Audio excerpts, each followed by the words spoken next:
He carried bundles of money, neatly tied. Then he pulled out a clean gallon he had prepared earlier. One by one, he forced the bundles inside until the container looked like it held nothing but liquid. It was heavy, but he sealed it tightly, letting no trace of its true content show. Beside the gallon was an old wheelbarrow. Inside it lay a waste bin, filled with pieces of discarded items and dirt. He gripped the handles of the wheelbarrow and began to push, every step taking him deeper into the heart of the market. But this was no ordinary walk. The first person he approached was a woman who sat by her table of tomatoes. She arranged them carefully, speaking quickly to customers who passed. He stopped before her, his voice low but filled with need. "Please," he said. "Could you spare me a little help? Just something small to keep me going." The woman looked at him briefly. "Do I look like I have anything to give you? I am barely managing myself." He stood there for a moment, feeling the weight of rejection sink into him.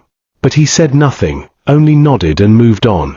A few steps further, he found some children playing by the road, their laughter piercing through the noise of the market. They stopped when they saw him approach, eyeing him with curiosity. He bent slightly, his voice softer this time. "My children," he said gently. "Could you help me with something?" He straightened his back, pushing his wheelbarrow onward. The sting of their refusal was sharp, though they were only children. As he moved deeper into the market, he approached others who sold along the road, people with baskets of goods, people sitting under makeshift shelters, people who themselves looked weary from the day. He greeted them politely, his voice filled with humility. "Please, I need help. Could you give me something small to eat, or even just a little kindness?" But each response was the same, sometimes spoken harshly, sometimes with indifference. "Leave here, I have nothing for you. Do I look like charity to you? If you are hungry, go and work." The words fell heavy on him. Some laughed as he passed, others turned their faces away as though ashamed to even acknowledge him. To them, he was a nuisance, a beggar, someone not worth their time. He pushed the wheelbarrow slowly, his shoulders sinking with each step. The market was wide, filled with voices and life, but he felt alone in the crowd. No one saw beyond the dirt, beyond the disguise. No one looked into his eyes to see the test they were failing. The day stretched on. He went from stall to stall, from cellar to cellar, and every time he was turned away. He felt their suspicion, their irritation, even their disgust. Some muttered under their breath, some shooed him off with their hands, others cursed him for disturbing them.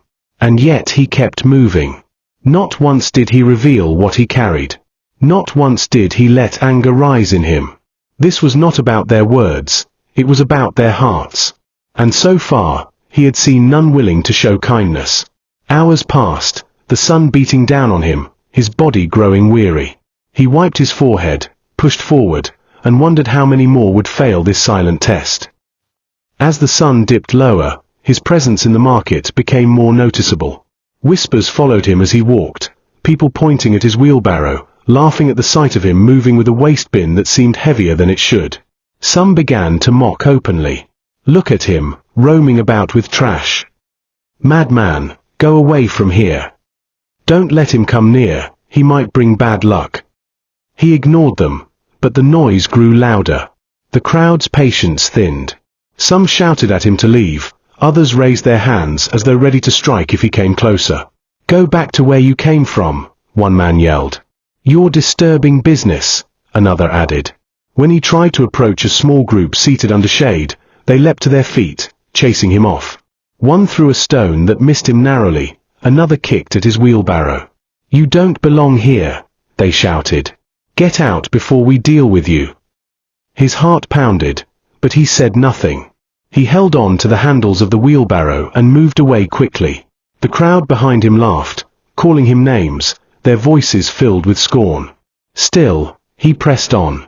Their rejection cut deep, not because of the insults, but because none of them had paused to see him as human. None had stopped to wonder why he asked. In their eyes, he was only a burden, an intruder, perhaps even insane. But he endured. The disguise had to remain. The test had to be complete. He came upon a woman by the roadside with a tray of bread stacked neatly. Her face was worn, her clothes simple, her hands busy arranging the loaves. He hesitated, then approached her slowly. "Mother," he said softly, "I am hungry. Could you help me, even if it is just a little?" The woman looked at him, really looked, unlike the others. She saw the sweat on his face, the weariness in his steps. For a moment she said nothing, only studied him. Then, handed it to him. "It is not much," she said gently, "but take it. Use it for yourself. One day, someone else will help me too." His eyes stung with tears he fought to hold back, nodding slowly. "Thank you," he whispered. Then, something shifted in him. He turned back, set the wheelbarrow down, and pulled out the gallon from beneath the waste. Opening it, he revealed the bundles of money inside. The woman gasped, stepping back in shock. But before she could speak, he smiled. "You gave me when you had little," he said. "Now I will give you more than you ever imagined." He began to hand out the woman's bread to the people around.